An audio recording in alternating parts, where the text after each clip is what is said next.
नमस्ते दीदी भैया, देखिए हमारे यूट्यूब चैनल पर जा रहा है चुटकुला नाच गीत। पसंद आएगा लाइक शेयर करिए, घंटे में तो घंटे जरूर दे फुल आवाज में आप लोग देखिए और लाइक सब्सक्राइब देखिए दीजिए। आप कैसे फुल आवाज में सुनिए कैसा हम लोग गीत गा रहा है गाने जा रहा है ससुर जी पर।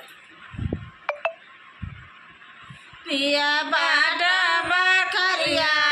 लगरा बना, पिया बाटा महलिया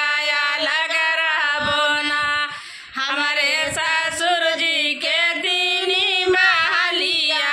हमारे ससुर जी के दीनी महलिया, जन लागल बैसिया उहे ले बना,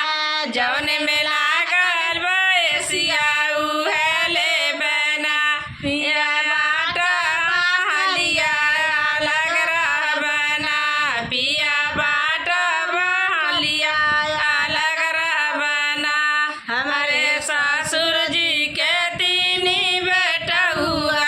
हमारे ससुर जी के तीनी बेटा हुआ, जवन कर नौकरिया उहे ले बना,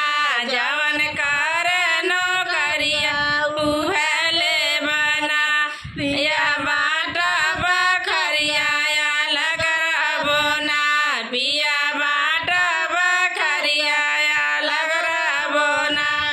हमारे ससुर जी के तीनी बेटा हुआ, हमारे ससुर जी के तीनी बेटी हुआ, जगन भइल बियाह उहे